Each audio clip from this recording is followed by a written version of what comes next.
Good afternoon, everyone. Thank you for joining us today for the Johns Hopkins School of Education Special Education Virtual Webinar. My name is Tanya McMillan. I am an admissions coordinator here at the Johns Hopkins School of Education. Also presenting today, I have my colleague from the Office of Admissions, and she will introduce herself. Good afternoon, everyone. Thank you for joining us today. My name is Sion John. I'm the Assistant Director of Admissions here at the Johns Hopkins School of Education. We also have Professor and Faculty Lead, Dr. Bitten Tibetancourt, and an alum of the CEDIT program, Ferlin Virtudez, joining us today as well. But before we get started, I would like to cover a few housekeeping topics. First, today's webinar is being recorded. We will be able to share a link with you after the event is complete. Now, please take a moment to ensure that your microphone is on mute right now. And also, please have your microphone muted and your video camera off at all times during today's presentation.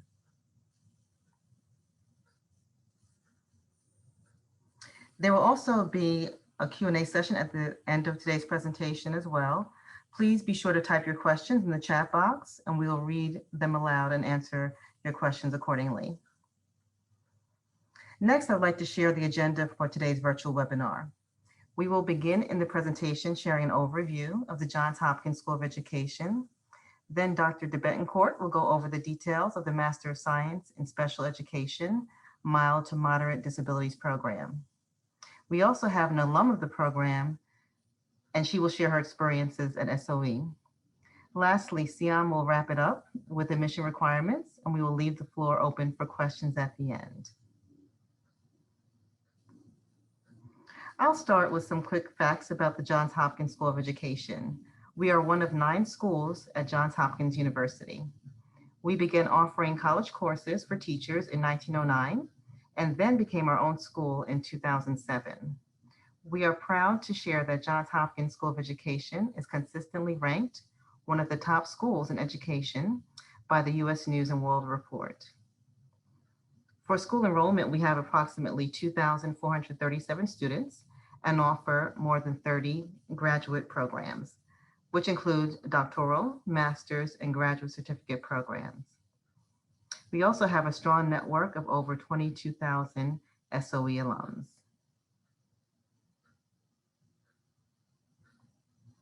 Now, to introduce our faculty, Dr. Tibetancourt is the program lead for the special education program. Dr. Tibetancourt joined the Johns Hopkins School of Education in 2006. She received her PhD from University of Virginia, and her research focus is instruction of students with mild to moderate disabilities, preparing pre-service special education teachers.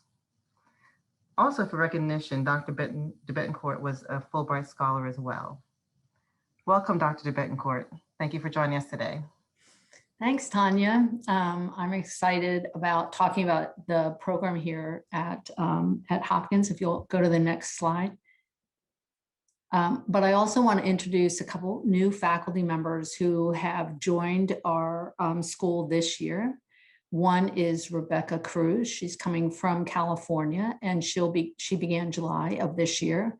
And her research has focused around looking at disproportionality in special ed and redefining the concept of inclusion from a perspective that considers disability not as an individual trait, but as a product of political, social, and historical practices. And she has worked in middle and high school settings to look at co-teaching and inclusion models. We also have Alexandra Shelton, if you'll go to the next slide. And Alexandra is actually on board today. So Alex, if you want to talk about your research focus and your prior experience, that would be great. Sure. Hi, everyone.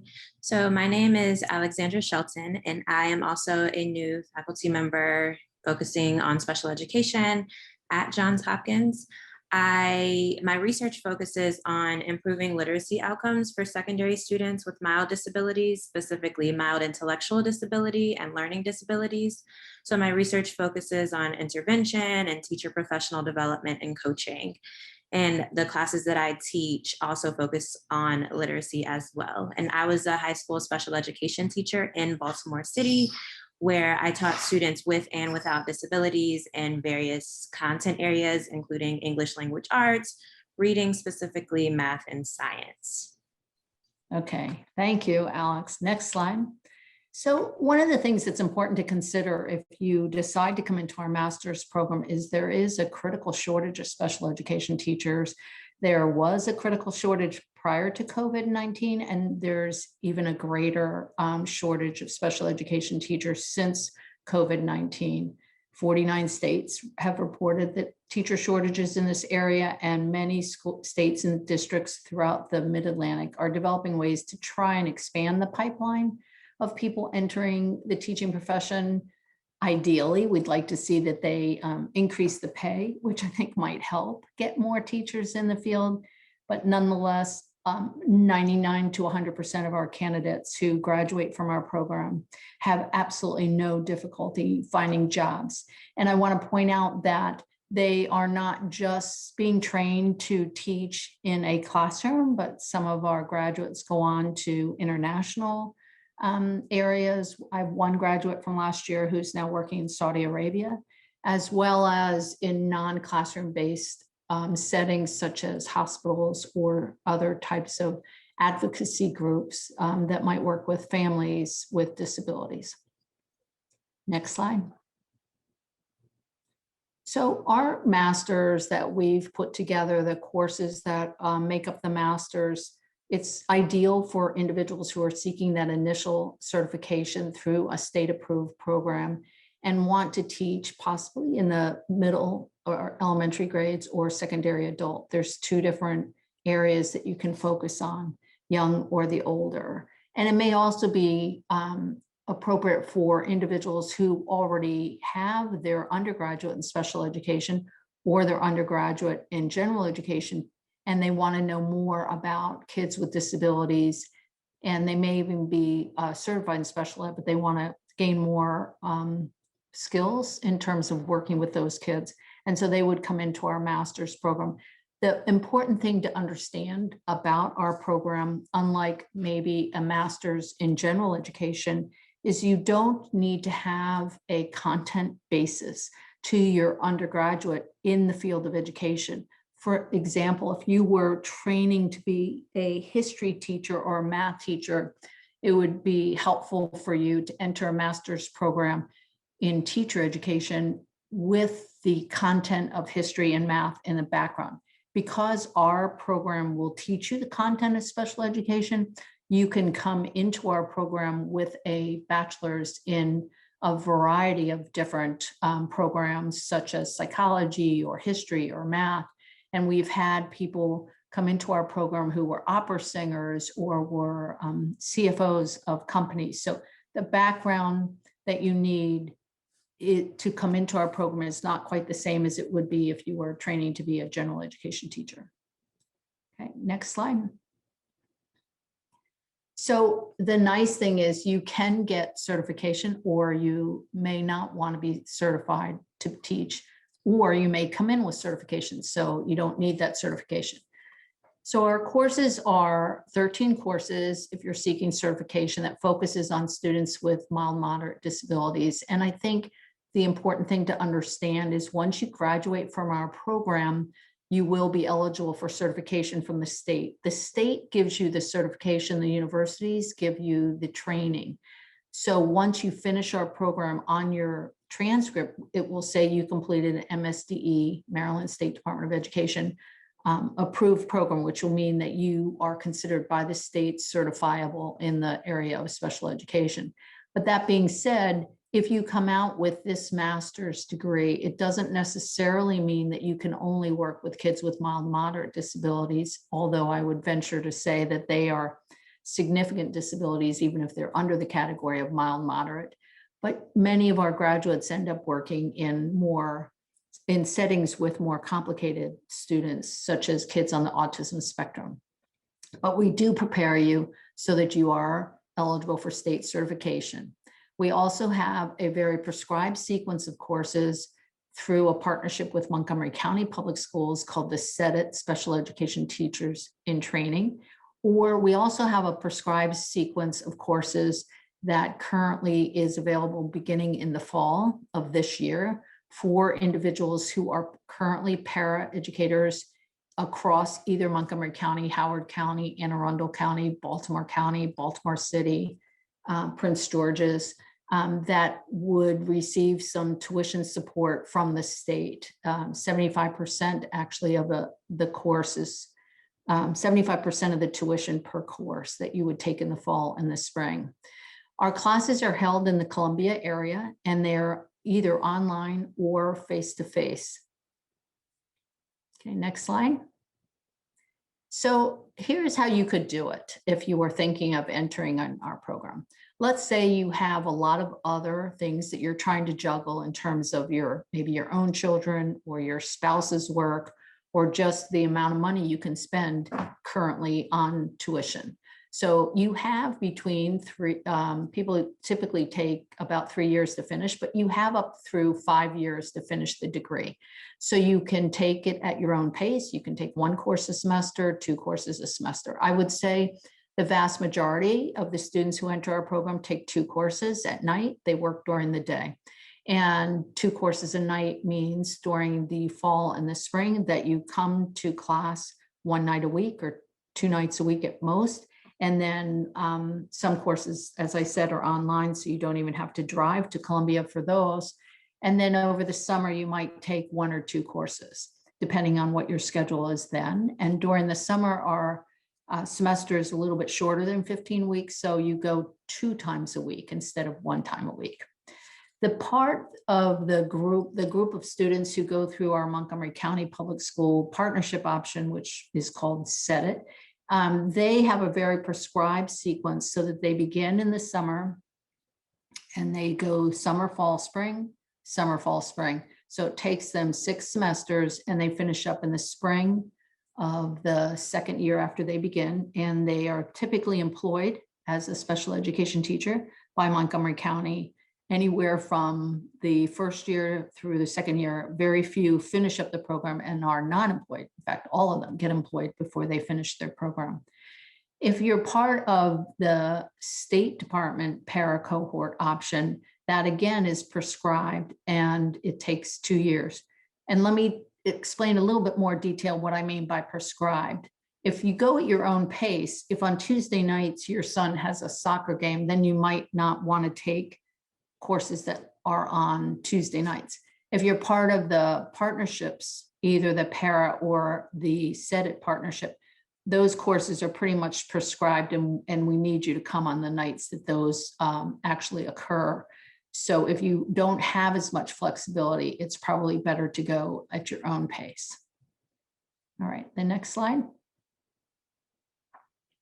So here are some highlights, like why choose Hopkins, versus many of the other options you have out there.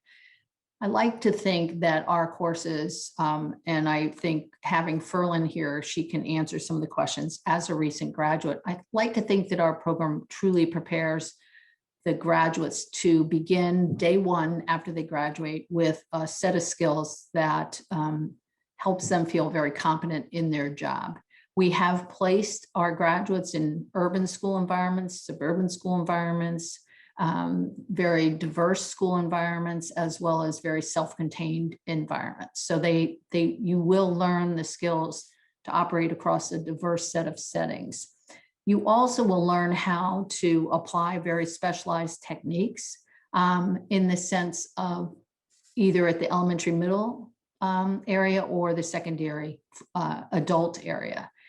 We have very specific methods courses in math, spoken and written language, in transition, and in behavior management. And indeed with behavior management, because if you don't have the children's behavior managed, then you may not be able to do very much instruction. You actually take 2 behavior management courses with us.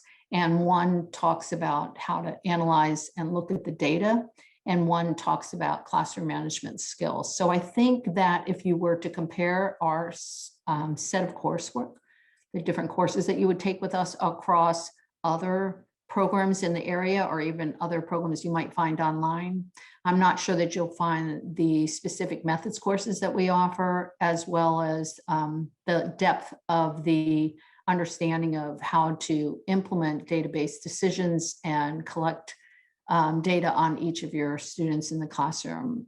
So it's good to look at the specific coursework if you're comparing programs. We also don't require you to have a bachelor's degree in education to be admitted. Okay, next slide. So the nice thing too that we've learned over the years in the research that we've done in the field of special education is that many people who are currently acting as paras do a lot of work with students in the field of special education. They're often the instructor in the room under the guidance of the special educator that's leading the class. But a paraeducator frequently stays in the job longer because they already are familiar with the community and familiar with the kids. So if you are a paraeducator and you're employed in a school in Maryland, then we would like to hear from you because we do have some money to give you to help you offset the cost of what the tuition is, as well as this particular year, we received funding from the state to help you buy your books. And you know, those little expenses like books can add up. We allow you to complete your internships. So if you think of education in the training, many people think of student teaching because as an undergrad, that's what it's called. At the graduate level, we call it internships, where you're actually placed in a classroom and you're mentored by the teacher of record in the classroom or another special educator who might come in the classroom and observe you. And the purpose is not for you to take over the class from, you know, the first minute of the day to the very end of the day. The purpose is for us to see you begin to understand how to implement some of the evidence-based practices that we're teaching you in the content courses that you're taking from us. So we're really looking for you to slowly, in the induction internship, which is your first one, which you take about halfway through, learn how to implement some of the techniques we're teaching you in either the lesson planning class or in the behavior management class. And then the culmination internship, which you take towards the very end of the program, we really want to see you put those evidence-based practices in place with a little bit more confidence and a little bit more understanding of how the kids are progressing. We accept applications year-round. We do have a cutoff every semester because of the need to get the applications reviewed and to talk to the individual and to accept them prior to the course's beginning.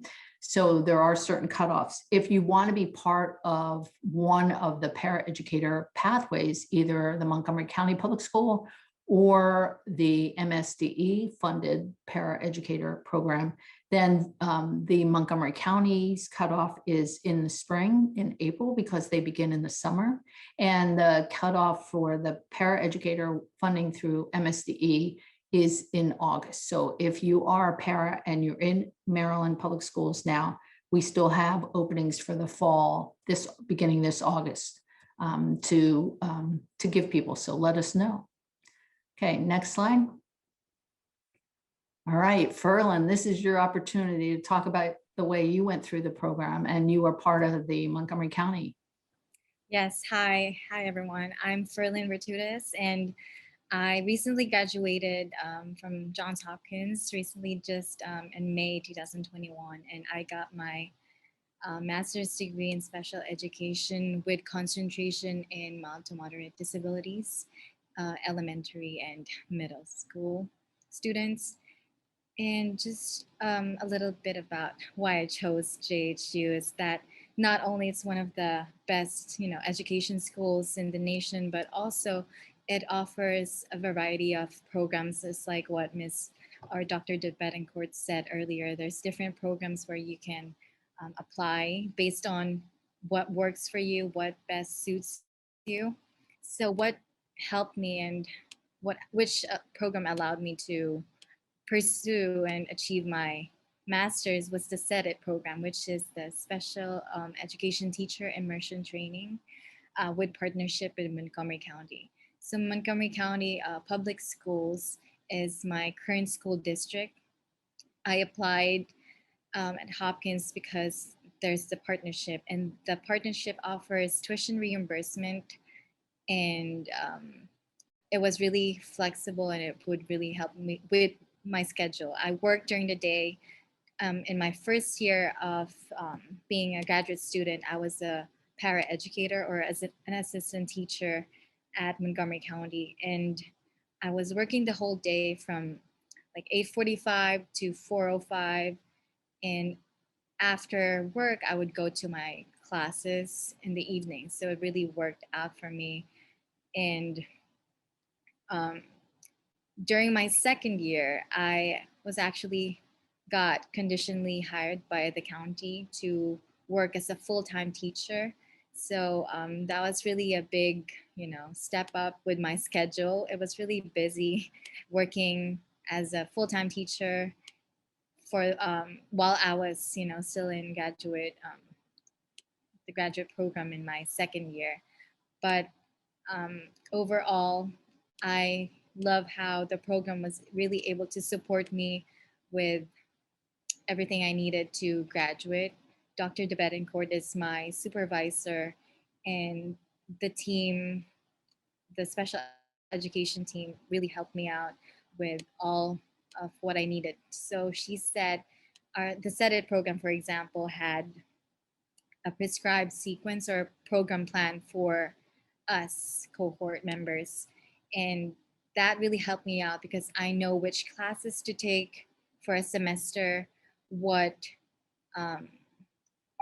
what comprehensive or what lists do I need to take for me to get to the milestones, like taking the praxis test and comprehensive exam, those things in the internship, they really helped me out with, planning out my semester and my year as a graduate student. Should I go on to the list down to the tips or highlights of my? I think the tips are important because that's helpful. Yes, Thanks. sure. Yeah, thank you. First, really manage your time. Like what I said, I was working and studying at the same time. You need to really know your priorities with work and your study. I always make sure to do the one touch rule. Like when I receive an email about completing an assignment or like a task that I needed to do for my program, I would, do it right away because, you will forget sometimes. And that really helped me, knowing my time and my schedule and prioritizing. Also, keeping a planner or journal to write down your schedule, your classes, which assignments or projects are due on this day. You have to plan and do it beforehand and not wait for the deadline. I always think if I'm on time, I'm late. Like, for example, the deadline is, Friday. I make sure that I've done it before Friday and I submit it.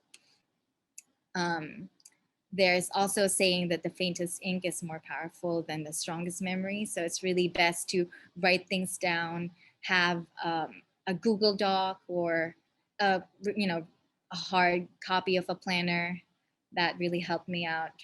Also, one of the things that helped me during my graduate study at the Hopkins is being organized and keeping your files and documents, reports, and also making sure that you have everything that you need and you have a copy of everything. You're filing things and you're organized with your documents.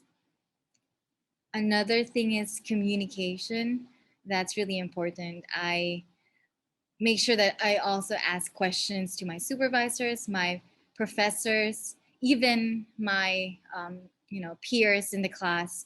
Make sure you also network, make connections with those people that you're in with the classroom or professors to have that network. When you need to ask something, you can get to them and ask it and receive information. I don't hesitate to ask questions. I feel like there's this saying or quote that I've heard and learned growing up. You get 0% of what you don't ask for. So you really need to ask questions. Don't be shy. You need to advocate for yourself. Also, as last but not the least, spend time to relax from time to time. Graduate, being a graduate student is hard, especially when you have kids or family. I know it can be difficult. Even though I didn't have that, I still have, my work and my personal life. I made sure to take breaks, spend time with family and friends, those who can lift you up, because it can be very challenging and hard. But overall, you gotta begin with the end in mind. It's a quote by Stephen Covey that you have to plan out or schedule ahead. If you are planning to get your master's degree, you need to do all these things beforehand, and you gotta make sure that you are doing the prerequisites, or you need to submit this kind of like document right away. You gotta plan and be organized. And yeah, that's it. I think That sounds great, Ferlin. Thank you. Thank you. One of the things that Ferlin pointed out too, and I want to emphasize before we go on to the next slide, is that Montgomery County's partnership, they do pay currently about $1,000 towards your tuition per course. And it involves, as she knows, being organized and submitting your transcript and your paperwork to the Montgomery County Professional Development Office so that you can receive that funding. In addition, they allow you to do your internship in your place of employment. A lot of school districts would ask that teachers take a leave of absence if they need to do an internship. And one of the benefits of the Montgomery County partnership is that they allow the students in the program to not only get reimbursed more than the average teacher in the county, which is only 9 credits a year. They allow you to get some tuition reimbursement from almost all the courses you take, which is, remember, 13. And also they allow you to do your internship in your place of employment, which is a real benefit, so that you don't have to take a leave of absence. Thanks, Ferlin. Thank you. Okay, next slide. Again, here's some tips, is that the courses are offered in the evening. So we start courses either at 4:15 or 7:30, and they run a little bit over 2 hours a night, one night every fall or one night every spring per course. And the face-to-face courses are offered at the APL campus in Columbia, which is off 32 and 29, in a beautiful facility there. And the internships, again, are in your place of employment, and they may have a seminar associated with it, but those seminars are done by Zoom. We do have 3 courses out of the 13 that are offered totally online. We use Blackboard, so if you're not familiar with Blackboard, you'll get familiar with Blackboard. And as a student, you'll have access to Blackboard support, as well as access to all of the JHU library facilities.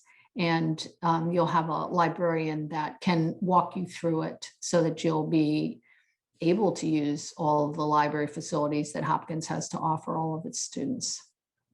Okay, next slide. The other thing as part of the master's degree is that we call them milestones. There are basically 3 milestones once you get admitted. The first milestone is part of the admissions program, and that is that you have to pass, you have to have a 3.0 or pass the Praxis core test. And that's because that's required by the State Department to be certified. The Praxis 2 test people take as they complete part of their program and then towards the end. But after you take probably about 9 credits with us, including the characteristics and instructional planning courses, you should be able to pass the special ed Praxis 2 test. And the reading praxis is required of all teachers now as well. And the reading Praxis 2 is typically taken by our students after they take the prerequisite reading courses and the reading course that we offer.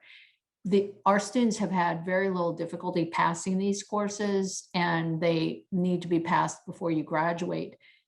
There's a lot of support online too with the praxis where they give you sample questions. But as Ferlin pointed out, your cohort members and your classmates will prove to be very good networking options to talk about either projects that you're doing or how to study for these tests, because you'll always turn around and there'll be someone who's already taken it and give you some tips on what to study.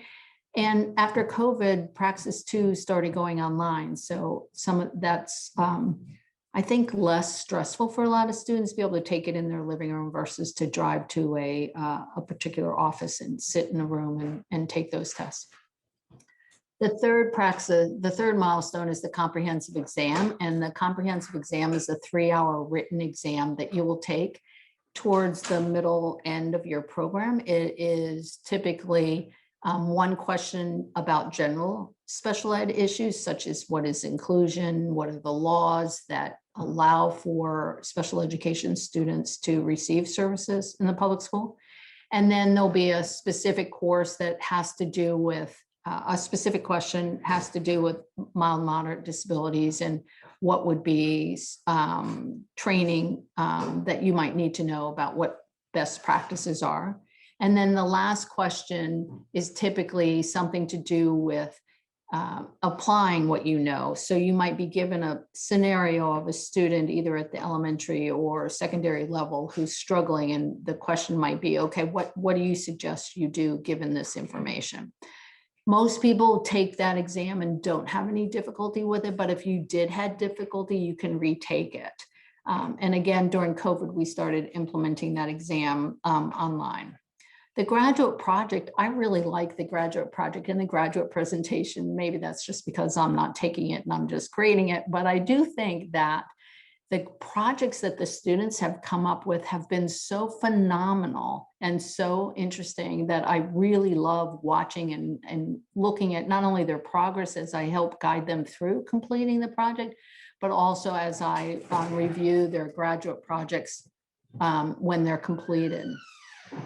The graduate project can be any particular one that you want to do, so you get to choose. Some of them might be that you have a child maybe in your class who's struggling with reading, so you may assess that child and decide on a certain intervention, collect data on that intervention, and then look at how well the child has done. One project was they taught a student how to be toilet trained. One project was they worked on a webinar for parents on how to do IEPs online. So again, you have a lot of flexibility on what to choose. Most people do that during their very last semester. Okay, the next slide. Okay, I'm gonna let this go to Tanya or Sion to talk about the admissions. Thank you, Dr. Tibetancourt and Ferlin. So now we're going to continue by going over the application requirements. First, a 3.0 or better cumulative undergraduate grade point average. Next, applicants must submit a completed application, which can be found on our website. The application fee is $80. Official transcripts from all post-secondary institutions attended. Again, this is from all official transcripts, including institutions you may have taken courses but did not receive a degree. An essay and a current resume, 2 letters of recommendation, and testing scores are required if your GPA is less than a 3.0.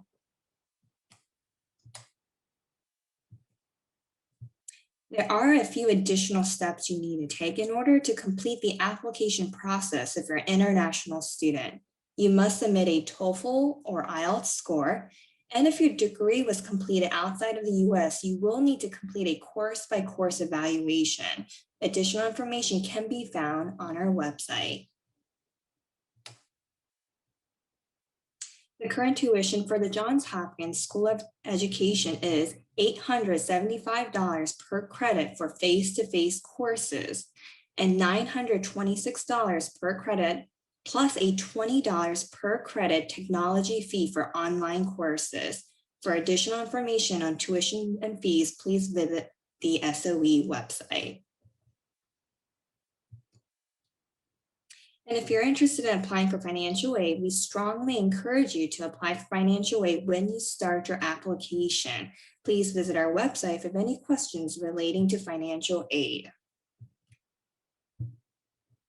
Thank you for attending the special education virtual webinar. At this time, we would like to open up the floor for questions.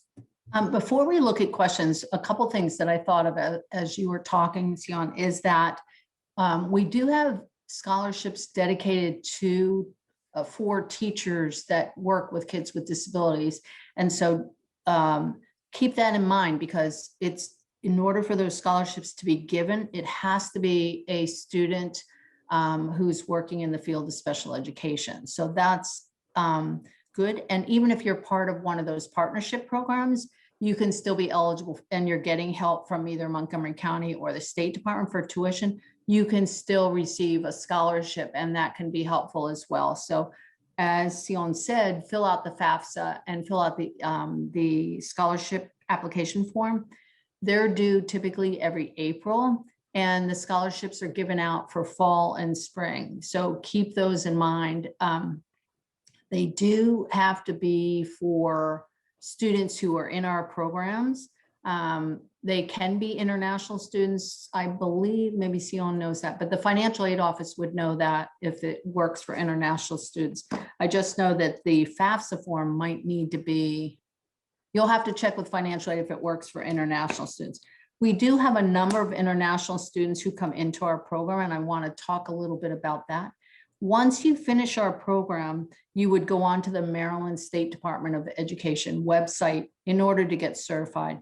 And on their website, one of the first links to seeking certification is, did you come through an approved program? And if you come through an approved program, they have very specific guidance on what you need to submit to them in order to get certified in the state of Maryland.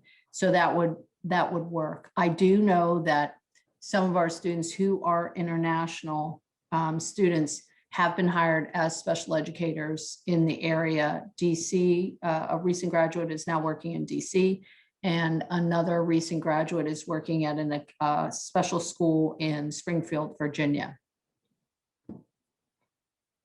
Okay, do we want to look? I can read the question for you, Dr. Tibetancourt. Sure. First one that we have, looks like it's from Stephanie. She has two questions. Can this degree be completed in 1 year, 13 courses in 4 semesters? And her second question, as an international student, Canadian citizen, will I still be eligible for certification by the state of Maryland? Okay, so the question about can you complete it in 1 year? We have had students who have gone the fast route, is the way I would call that. But it takes considerable planning on both your part and keeping up with your advisor in terms of making sure that those courses are offered. So typically when someone gets admitted into a program, they meet with their advisor and we basically plan your life out. Maybe that's why I stayed in graduate school for a million years, was because someone else did all the planning for me. But we will plan out, take this course in the fall, take this course in the spring. And there are some courses that are not offered every semester. So you have to be very planful in when you take, what courses you take. It is possible to finish in 4 semesters, but you can't miss a beat, because if you don't want to end up in a semester and nothing's offered. The other thing to keep in mind, and again, we've had individuals do this, especially international students who might be here for a year, or maybe it's an individual who's taking off from teaching or taking off from a current job and doesn't want to be unemployed for more than 4 semesters. It can be done. The 13 courses can be completed in 4 semesters, but you really have to be planful and to think about how to do it. And a lot of our students who do that, they have their days free, and they, except during the internship, which would be done during the day, but they may volunteer at different schools to get more experience while they're taking their courses in the evening. In terms of eligible for certification, you really have to look at the State Department website to determine that. I haven't heard anything from the graduates who are international, that they haven't received it, but that's a State Department question. Hope that helps. Let me see if there's another. Thank you, Dr. Tibetancourt. This is Tanya. There's another question about scholarships, which I can answer. Do these scholarships, it's from Sonia, do these scholarships extend to teachers abroad? I can speak about the SOE endowed scholarship. You do have to be a U.S. citizen or permanent resident to be eligible for that scholarship. I'm not sure if the other scholarships you mentioned are applicable, Dr. Tibetancourt. No, I think you do have to be a U.S. citizen. The other thing that we didn't mention is there are certain grants and some extra money that's available through the federal government. Those you also have to be a U.S. citizen, but the TEACH grant, for instance, is a something that is, the information is available on our financial aid website. And that is something that a lot of our students access to get some extra money. And the only thing that that they have to keep in mind if you take any money from the federal government is it's actually it is given to you under the assumption that you agree to teach for so many years beyond once you graduate. So if you don't teach, then you would owe it back. But if you do teach for the number of years they require, then it's like free money because you don't have to pay it back. The question about the GPA, if you have a GPA that is less than 3.0, you would have to take the Praxis Core test. And again, if you go onto the MSDE website and you Google Praxis 1 or Praxis Core, they'll tell you. But the Praxis Core or the ACT, or you might have an SAT score back in the day when you were applying to college that might be appropriate. So look at that as well. I suggest that in your essay that you write not only why you want to attend Hopkins or why you want to get this degree. Those are always good questions to answer in your essay, but you might want to explain, when I was young, I was silly and I partied too hard and I didn't get a 3.0. Explain why why your GPA is a little lower. And believe me, we've had all sorts of explanations for that. And you might just say, I'm now older or more mature, so I'll do better. That's a good sentence to put in there if your GPA is lower than 3.0, but you will have to take, and this again is a requirement by the State Department to be certified. You will have to take one of those other tests. The other thing to keep in mind is the state requires a few prerequisites in order to be certified. So whether you enter our program or you enter another university program of your choosing, you will be required to take those prerequisite courses. We talk about them as either prerequisites because some people do have them on their transcripts as an undergrad, and some people like my CFO person or my opera singer did not, then they take them as co-requisites. So if you're in the planning stages and you're just not sure you want to begin taking courses with us this August, you may consider taking one or two of those prerequisites ahead of time, because if you have those courses and you say in your essay, look, I've already started taking the courses necessary to be certified as a special educator, that looks great on your application. And those prerequisites are listed not only on our website, but they're listed on the State Department website. And it's human growth and development through the lifespan. The lifespan's that critical wording that we need to see in the course description.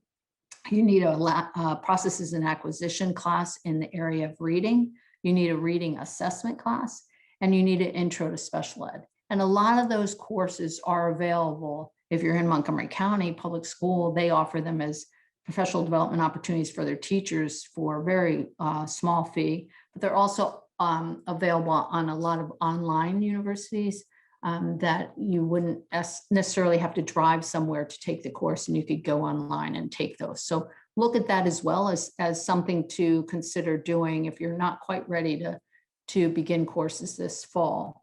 The other thing to think about is, who do you ask for recommendations? And the best thing to do is to ask someone who has seen you either as a para or as a teacher work with students in a classroom, or if you've never been in a classroom, maybe ask someone who has seen you work with children. So because not everyone comes from an education background, so they may not have a principal or a mentor teacher that they can ask to write that letter of recommendation. I wouldn't ask your mom or your dad because they would probably write flattering things regardless of how well you did, which I understand. So you may want to look around and try and get somebody who has seen you maybe volunteer at a camp or maybe has seen you work with children. And if you haven't done any of that work with children, you may want to look to volunteer this next fall or next year to do some type of volunteer activity with children so that you can add that to your resume when you apply to our program. Thank you, Tibetancourt. It looks like there's a second part to that question. And can this program be strictly online? And unfortunately not. And I feel very strongly about that because I think that and it's funny, I was just talking to a student who graduated a few years ago and is now working in Spain. And he reminded me about how much he liked the fact that he saw his instructors face to face and he could ask them questions and establish a relationship with those instructors. So we have moved 3 of the courses online and they will be totally asynchronous online on Blackboard.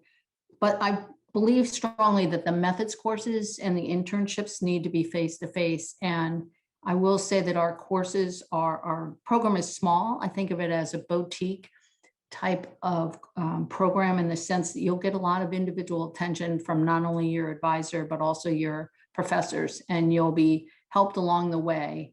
And your questions will be answered. So it is, the methods courses are face-to-face, and I like that aspect. I think it's a lot easier to learn how to do a lesson plan if someone's standing in front of you and explaining how to do it and maybe modeling how to do it versus you looking at an online website. So hope that helps. All right, thank you, Dr. Tibetancourt. We just received a message, a question via message, and the question is this a part-time or full-time program? Students who work full-time and go to school part-time, how many hours should we expect to spend on coursework per week? And also for Lynn, feel free to jump in for this question as well. Yeah, Ferlin, you might want to talk about as a working para and as a working special educator, how much time? Mm-hmm. Yeah. When I was working full-time as a paraeducator and teacher while doing my program, I spent maybe about let's say like 10 to 12 or per week, like per night, maybe like 3-4 hours just reading articles. The courseworks in at Hopkins are really like evidence-based, so we have to really read the articles, do some research, and then plan ahead for preparing with the assignments. So I guess, as when you're working during the day and when you go to your classes at night, when you get home, you can spend maybe 2 hours to 3 hours. And I think that's about what we consider. And it just depends if you are working full-time and you're not part of those prescribed sequence para cohorts, then you can take it slower if you want. Or we've had some students who it just gets overwhelming. Certainly during COVID, we had a lot of students where life just got a little overwhelming. We suggest slow it down. You have 5 years. So you could take, instead of taking 2 courses a semester, take 1 course a semester, or maybe during the summer when you're not in your classroom preparing for the next day, you could take more courses during the summer. And most of our summer courses, we try to schedule them so that they begin after the schools get out. So they start typically sometime in June and run through July or the beginning of August. So you still could take a break in August and go to the beach with your family. So you're not in school every minute of your summer. But it does take some commitment to be able to do this program. And it is a lot of work to finish it in terms of, how much time you put in. But you can, as I said, you can slow it down and do a little bit fewer hours per week if you're only taking one course. Yes, it depends on your program. And for me, it was really like intensive, but I was able to, take breaks, spend, time with friends or family during the weekend. Yeah, you have to really, just slow it down sometimes and do the work. Right. And I think the other advantage to doing it the way Ferlin did it is that what you're learning in those classes at night, you can apply immediately with the kids that you're working with during the day. Or if you have an assignment where you have to assess a child, well, you have children the next day. You don't have to go looking for them. So a lot of the projects that you're being asked to implement beyond the reading of the research, you have access to kids in your classroom. And I think that's why a lot of the students like those programs, is because they do have children they can apply to right away. And they see the difference of applying one of the evidence-based practices that they learned in their classroom. They see it immediately in the effects of the way their children progress in their own classroom.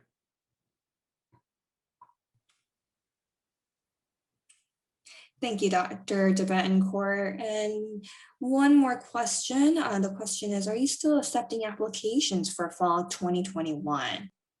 Yes, we are. In fact, we just received word from the State Department that we have money for paraeducators, and we don't want to give that back to the State Department. So if you are a paraeducator and you are interested in our program, please let us know. And I think we have the next slide is Camilla's email.